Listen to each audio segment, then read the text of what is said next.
Assalamualaikum warahmatullahi wabarakatuh. Ya, bertemu dengan lagi Ustazah Endar ya, untuk hari ini ya. Eee, Apa kabar semuanya? Kakak semoga dalam keadaan sehat selalu. Ya jangan lupa tetap, pakai protokol kesehatan ketika keluar rumah ataupun di dalam rumah cuci tangan. Untuk pertemuan kali ini ya, kita akan membahas tentang peluang kelas 8.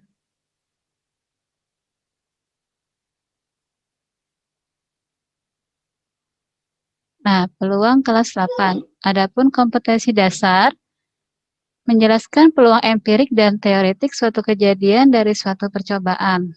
Menyelesaikan masalah yang berkaitan dengan peluang empirik dan teoretik suatu kejadian dari suatu percobaan. Indikatornya, menentukan titik sampel, ruang sampel, peluang, frekuensi harapan, dan peluang komplement, dan menyelesaikan soal sehari-hari yang berkaitan dengan hal-hal tadi. Tujuan pembelajarannya, siswa dapat menentukan titik sampel, ruang sampel, peluang, frekuensi harapan, dan peluang komplement. Dan juga siswa dapat menyelesaikan soal sehari-hari yang berkaitan dengan hal tersebut.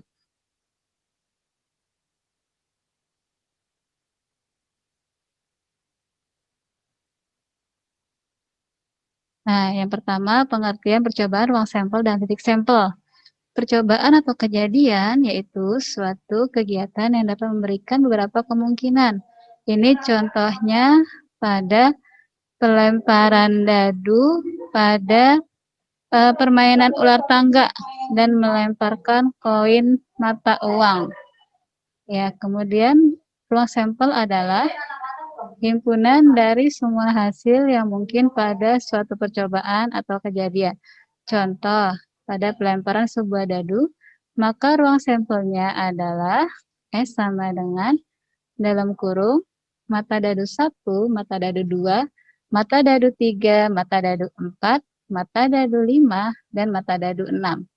Sedangkan pada pelemparan sebuah koin uang logam, maka ruang sampelnya adalah S sama dengan dalam kurung angka atau A, G atau gambar.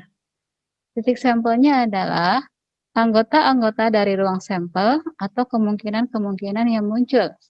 Contoh, pada pelemparan sebuah dadu, maka titik sampelnya dalam kurung mata dadu 1, dalam kurung mata dadu 2, dalam kurung mata dadu 3, dalam kurung mata dadu 4, dalam kurung mata dadu 5, dan dalam kurung mata dadu 6.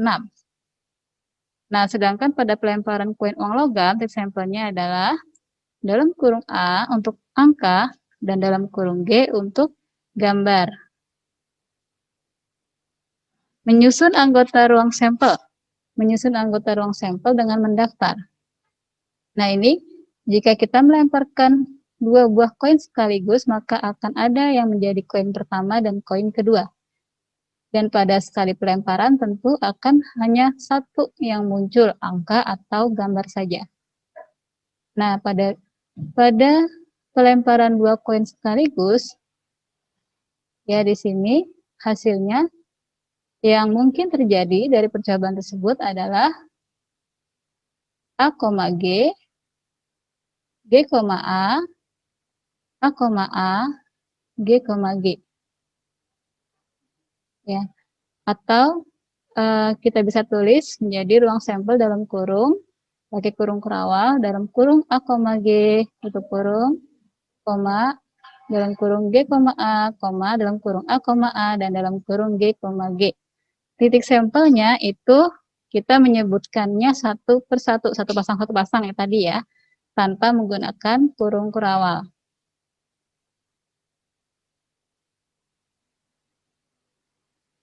Nah, kemudian yang kedua, menyusun anggota ruang sampel dengan diagram pohon. Jika kita melemparkan dua buah koin sekaligus, maka akan ada yang menjadi koin pertama dan koin kedua. Ini ya, ada dua koin. Ya, sekarang cara menentukan anggota ruang sampelnya, kita cukup mengikuti garis lurus, arah garis lurus ini ya. Di sini ada G dengan G, gambar dengan gambar, gambar dengan angka GA, angka dengan gambar AG,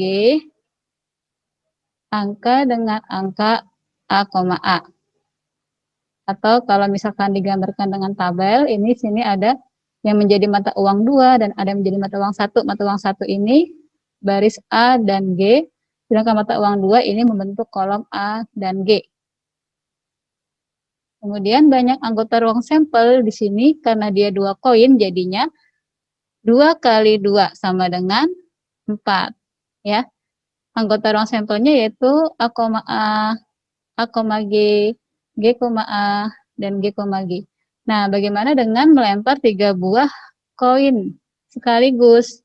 Nah, di sini ya kita lihat ya, ada keping 1, keping 2, keping 3. Tinggal mengikuti garis lurus saja di sini ya. Nah, ini ya ada 3 keping ya. Jadi ini keping pertama kemungkinan akan muncul angka dengan gambar. Keping kedua pun sama, bisa muncul angka dengan gambar. Kita pasangkan. Keping ketiga juga sama. Nah, kita tarik garis lurus di sini ya. A, terus AG, terus AGA, terus AGG. Ini untuk yang awalnya angka. Kemudian untuk yang awalnya gambar, GAA, GAG, GGA, dan GGG. Nah, sekarang kita lihat berapa banyak anggota ruang sampel. Karena menggunakan 3 koin, jadi anggota ruang sampelnya sebanyak 2 kali 2 kali 2, sama dengan 8. Nah, menyusun anggota ruang sampel dengan tabel ya, yang tadi sudah Ibu jelaskan untuk yang 2 koin. Nah, sekarang bagaimana dengan dadu ya? Kita misalkan pakai dadu. Kita melempar 2 dadu sekaligus. Mata dadu itu ada 6 ya, 1, 2, 3, 4, 5, 6. Nah, di sini untuk membuat tabelnya ya, dadu 1 ini membentuk baris 1, 2, 3, 4, 5, 6. Dadu 2 membentuk kolom 1, 2, 3, 4, 5, 6. Kemudian untuk menentukan pasangan-pasangan angka yang munculnya, itu kita tarik garis lurus. Mata dadu 1 dari dadu 1 ya, berpasangan dengan 1, jadi 1,1. Mata dadu 1 berpasangan dengan 2, 1,2. Mata dadu 1 berpasangan dengan 3, 1,3. Mata dadu 1 berpasangan dengan 4, 1,4. Mata dadu 1 berpasangan dengan 5, 1,5. Dan mata dadu 1 berpasangan dengan 6, 1,6. Ya. Nah, untuk yang anggota ruang sampel selain itu atau yang lainnya, kita bisa sebutkan dengan cara tadi. Nah, sekarang kita lihat di sini ada banyak anggota ruang sampel, ada 36 ya. Karena apa? Karena mata dadu itu ada 6, sedangkan kita pakai 2 dadu. Jadi anggota ruang sampelnya sebanyak 6 kali 6 atau 36.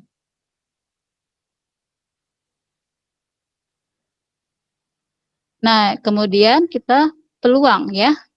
Peluang teoretik adalah perbandingan antara frekuensi kejadian yang diharapkan terhadap frekuensi kejadian yang mungkin. Ya, di sini rumusnya P dalam kurung A sama dengan N dalam kurung A per N dalam kurung S. Keterangannya, P dalam kurung A itu adalah peluang suatu kejadian yang diharapkan.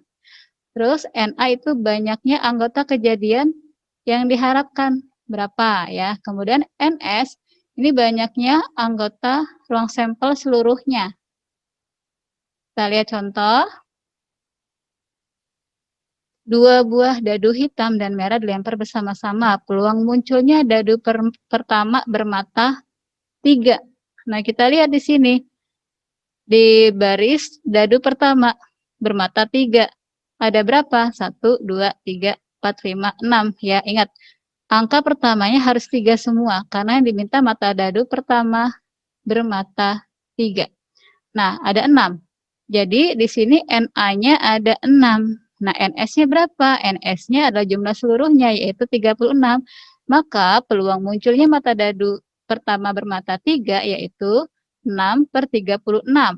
Atau sama dengan 1/6. Ini penyederhanaan ya, Kak. Nah, selanjutnya ada pengertian frekuensi harapan. Jadi kalau tadi peluang kita menghitung kemungkinan-kemungkinan terjadi pada satu kali kejadian atau satu kali pelemparan dadu atau koin. Nah, kalau untuk frekuensi harapan ini untuk beberapa kali pelemparan ya. Frekuensi harapan merupakan hasil perkalian antara peluang yang muncul dari suatu kejadian dikalikan dengan banyaknya percobaan yang dilakukan. FH sama dengan P dalam kurung K dikali N. Keterangannya, FH sama dengan frekuensi harapan. P dalam kurung K peluang kejadian. N sama dengan banyaknya percobaan. Untuk memahaminya, mari kita perhatikan contoh soal di bawah ini. Sebuah koin dilemparkan sebanyak 10 kali. Tentukan frekuensi harapan munculnya sisi gambar. Nah, kita tahu bahwa dalam satu kali pelemparan untuk koin, itu tidak mungkin muncul keduanya. Pasti akan muncul salah satunya saja, yaitu angka saja atau gambar saja. Maka ketika kita yang ditanyakan itu frekuensi harapan munculnya sisi gambar, maka kita cari dulu peluang sisi gambar, yaitu peluangnya 1/2. 1 itu muncul sisi gambar, 2 dari anggota seluruh anggota ruang sampel pada satu koin. Ya.